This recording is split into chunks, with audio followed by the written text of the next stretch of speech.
السلام علیکم ورحمۃ اللہ وبرکاتہ۔ بسم اللہ الرحمن الرحیم۔ عزیز طلباء، آج کا ہمارا لیکچر غزل پر مشتمل ہے۔ ہمارے فرسٹ ایئر کے اردو میں مومن خان مومن کی غزل نمبر 1۔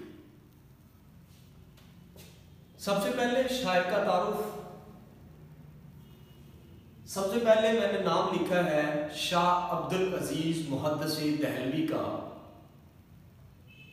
اور اس کی خاص وجہ ہے مومن خان مومن کا نام اس بڑی ہستی نے رکھا، جنہوں نے اس ہستی کا اتنا تقدس ہے کہ آج بھی میں ان کا نام لیتے ہوئے مجھے بڑی خوشی بھی ہوتی ہے، اور میرا ایک اندر سے ذوق پیدا ہوتا ہے کہ یہ دین کے وہ مجاہدین ہیں جن کا تا قیامت تذکرہ اچھے لفظوں میں ہوتا رہے گا۔ مومن خان مومن انہوں نے نام رکھا اور گھر والوں نے نام رکھا حبیب اللہ، لیکن دنیا میں شہرت اس شاہ صاحب کے نام سے ہی انہوں نے پائی۔ والد کا نام غلام نبی خان تھا۔ دادا مغلیہ سلطنت کے شاہی طبیبوں میں داخل تھے، اور اسی وجہ سے انہیں حکومت کی طرف سے جاگیر عطا ہوئی۔ اس سے بھی آگے بڑھتے ہیں۔ غالب جیسے بڑے شاعر کے دور میں کسی شاعر کو عروج پہنچنا یہ بڑے خوش قسمتی کی بات ہے، اور انہی میں ایک مومن خان مومن ہے جو کہ غالب جیسے شاعر کے دور کے اندر ان کو عروج پہنچی۔ غزل کی خصوصیات اور ان کی شاعری کی معاملہ بندی، سادگی اور بے ساختگی، یہ مومن کی غزل کی پہچان بھی ہے اور نمایاں خصوصیات بھی ہیں۔ مومن کی یادگار ایک دیوان اور 6 مثنویاں ہیں۔ آپ کی شاعری میں وطن پرستی اور آزادی کے آثار نظر آتے ہیں۔ اب ہم بات کرتے ہیں کہ ایک شاعر کن کن حالات سے گزرتا ہے اور پھر اس کی شاعری پروان چڑھتی ہے۔ نمبر 1 شعر: اثر اس کو ذرا نہیں ہوتا، رنگ راحت فضا نہیں ہوتا۔ اب یہاں پہ بات ہے کہ کوئی بھی شاعر کسی جتنے بھی مطلب اس کے حالات ہیں جہاں سے بھی وہ گزرتا ہے، زندگی اس کو جو سکھاتی ہے اور جن معاملات کے تحت وہ آگے بڑھتا ہے، وہ ساری چیزیں اس کی زندگی میں ایک رول پلے کرتی ہیں۔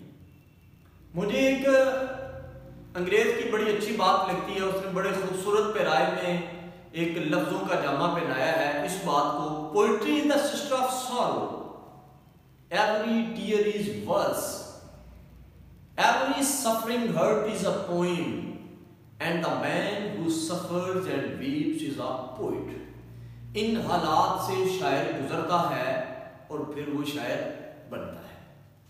بڑے حساس لوگ ہوتے ہیں شاعر، آپ جانتے ہیں، پیار محبت عشق و عاشقی کے معاملات وہ سبھی کی لائف میں تمام شعراء کی اگر میرے خیال سے اگر زندگی کو باریک بینی سے دیکھا جائے، ان کے حالات کو پڑھا جائے تو اس میں وہ جھلک نظر آتی ہے۔ مومن خان مومن یہاں پہ کچھ زیادہ ہی افسردہ اور مایوس دکھائی دیتے ہیں۔ محبوب ہمیشہ محب کے لیے ایک تکلیف کا باعث اس حد تک بن جاتا ہے، حالات جب پیدا ہوں کہ جب وہ خواہشات، وہ چیزیں اس کی اپنی تمنا کے مطابق نہ ملیں۔ انسان بشر ہے، جس سے وہ پیار کرتا ہے اسے ذہن میں رکھنا چاہیے کہ وہ بھی بشر ہے، اگر میرے سے غلطی ہو سکتی ہے تو اس سے بھی غلطی ہو سکتی ہے۔ اثر اس کو ذرا نہیں ہوتا، رنگ راحت فضا نہیں ہوتا۔ اب اثر نہ ہونا، اثر سے مراد یہ ہے کہ جو محبوب جس سے وہ پیار کرتا ہے اس کو کوئی سمجھ ہی نہیں آتی، وہ حالات کو سمجھتا ہی نہیں ہے، اس کو اثر ہوتا ہی نہیں ہے، اور میں تکلیف میں ہوں، میں رنج میں ہوں، مصیبت میں ہوں، ان تمام مسائل کا میں مقابلہ کیسے کر لوں، اور پھر محبوب یہ بھی چاہتا ہے ان تمام حالات کے باوجود میں ایک خوشی کا اظہار کروں، میرے چہرے پہ مسکراہٹ ہو۔ چہرے پہ مسکراہٹ نہیں آ سکتی اس وجہ سے کہ جب مجھے تکلیف ہے، میں تکلیف کے اندر ہوں۔ تکلیف کیا ہے؟ محبوب کی طرف سے بے رخی، ہجر و وصال، یہ ساری چیزیں جب ملتی ہیں تو اس وقت بندہ جو ہے نا وہ راحت، اس کو سکون میسر نہیں آ سکتا۔ اسی میں حوالے کا شعر میں نے یہاں پہ ایڈ کیا ہے، اذیت مصیبت ملامت بلائیں تیرے عشق میں ہم نے کیا کیا نہ دیکھا، یعنی عشق میں ہم نے کیا کیا نہ دیکھا، اتنا کچھ ہم نے برداشت کیا ہے۔ آگے شاعر بات کرتا ہے، میں یہاں پہ یہ مفہوم اس کا لکھا ہے اسی وجہ سے کہ آپ مفہوم جب بھی پیپر کے پوائنٹ آف ویو سے اسے دیکھیں، آپ نے شعر لکھنا ہے، اس کے بعد اس کا مفہوم لکھنا ہے۔ مفہوم وہی شاعری کی لائن کو نثر کے انداز میں لکھیں تو مفہوم بن جاتا ہے۔ آگے اگلے شعر میں بات ہے، ذکر غیار سے ہوا معلوم حرف ناصب برا نہیں ہوتا۔ اب یہاں پہ میں ایک بات کرتا ہوں کہ میں ان لوگوں کو بدقسمت تو میں نہیں کہہ سکتا، لیکن میں ہمیشہ ایک بات کرتا ہوں کہ بدقسمت اس حد تک اس وجہ سے وہ لوگ ہوتے ہیں جن کو کوئی نصیحت کرنے والا نہیں ہوتا۔ ہم اپنے بڑوں کی بات نہیں سنتے ہیں، ہم ہمیشہ ایک چیز کو اپنی نظر سے دیکھتے ہیں، ہم نے کبھی نہیں دیکھا۔ ہم جب کسی کا چلا جاتا تو ہم کہتے ہیں وہ چلا گیا، ہم جب ہمارا اپنا جاتا تو پھر ہم سوچتے ہیں اچھا یہ بھی کام ہونا تھا۔ یہ زندگی اسی طرح سے چلتی ہے اور ہم نے اسی طرح سے اس کو گزارنا ہے۔ تو شاعر کہہ رہا ہے کہ جب غیر سے معلوم ہوا ذکر اس کا میرے محبوب کا، کہ وہ ذکر کسی اور کا کر رہا ہے میرے سامنے، تو پھر مجھے میرے ناصح کی نصیحت یاد آئی۔ اس نے مجھے کہا تھا، کیا کہا تھا؟ جب میں نے محبوب سے غیروں کے تذکرے سنے تو مجھے ناصح کی بات یہ یاد آئی کہ محبوب ہمیشہ بے وفا اور ظالم ہوتے ہیں۔ حالانکہ بات یہ ہے کہ یہاں پہ شاعر کا کہنا یہ کہ وہ بے وفائی ہے اس کی، اور اگر کوئی بے وفا ہے تو اس وجہ سے، وہ اسی وجہ سے مجھے غالب کا شعر بڑا اچھا لگتا ہے۔ غالب کہتے ہیں، وفا کرنا بھی سیکھو عشق کی نگری میں، وفا کرنا بھی سیکھو عشق کی نگری میں، فقط یوں دل لگانے سے دلوں میں گھر نہیں ہوتے، چلتا رہنے دو غالب یہ سلسلہ دلداری کا، عشق دی نہیں کہ مکمل ہو جائے۔ اب یہ دلداری کا سلسلہ بھی چلتا رہنے دو اور ساتھ وفا بھی کرنی ہے، لیکن شاعر کو چونکہ وفا اس کے ساتھ ہوئی نہیں ہے تو وہ سمجھا کہ یہ میرے ساتھ بہت بڑا ظلم ہے۔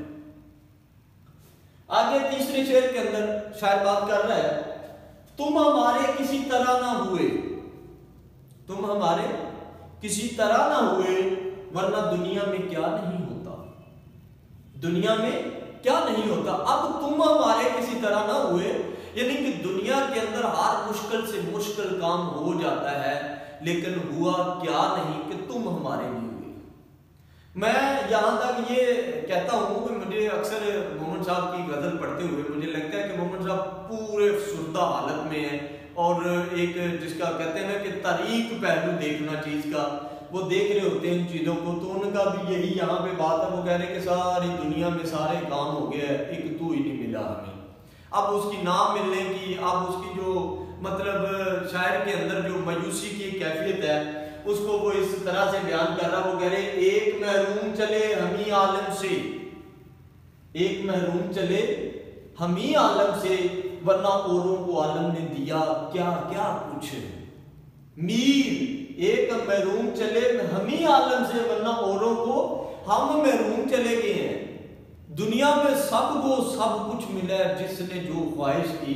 اب بات یہ ہر کسی کے حالات، ہر کسی کی اپنی بات ہے، جس کو دل کی خواہشات کے مطابق مل گیا وہی آگے نا بات ہے غالب صاحب والی۔ وہ کہتے ہیں ابن مریم ہوا کرے کوئی، میرے درد کی دوا کرے کوئی۔ جس کو مسیحا مل گیا، جس کو آرام آ گیا، اس کے لیے وہی ڈاکٹر ہے، وہی مسیحا ہے دنیا کے اندر۔ غالب صاحب یہی کہتے ہیں کہ بھئی ہمارا جو علاج کرے گا ہمارے لیے وہ مسیحا ہے۔ ہم مانتے ہیں کہ ٹھیک ہے وہ علاج کیا کرتے تھے۔ اس غزل کے 3 اشعار کے اندر میں نے پوری کوشش کی ہے اپنی طرف سے کہ آپ کو ان کا اچھے طرح سے مفہوم سمجھ آ جائے کہ شاعر بات کیا کہنا چاہ رہا ہے اس میں۔ آپ نے جب بھی تشریح کرنی ہے پیپر کے حوالے سے تو آپ نے اچھے انداز سے اس کو، ایک شعر کی تشریح کم از کم 2 صفحات کی اور 2 حوالے کے اشعار، جب تک آپ حوالے کے اشعار اس میں نہیں لکھیں گے آپ کو تشریح کے نمبر نہیں ملیں گے۔ امید کرتا ہوں آپ کو یہ ویڈیو پسند آئے گی اور آپ نے اس کو دیکھنا ہے، اور اسی طرح سے انشاءاللہ میں آپ کی ہیلپ کرتا رہوں گا۔ میں نے اپنی طرف سے یہ کہ ارادہ کیا ہے کہ میں پوری کی پوری دونوں کتابیں جو ہے نا پارٹ 1 اور پارٹ 2 کی انشاءاللہ میں اس کا ایک حصہ بناؤں گا، تاکہ جتنے بھی لوگ، جتنے بھی بچے، اسٹوڈنٹ، جتنا بھی جو بھی علم حاصل کر رہے ہیں ان کو اچھے طریقے سے میں آگے بڑھ کے تو ان کی ایک میں اس انداز سے ان کی رہنمائی کروں کہ وہ جدید ٹیکنالوجی کے دور کے اندر اس سے استفادہ کر سکیں۔ بہت شکریہ۔ السلام علیکم ورحمۃ اللہ وبرکاتہ۔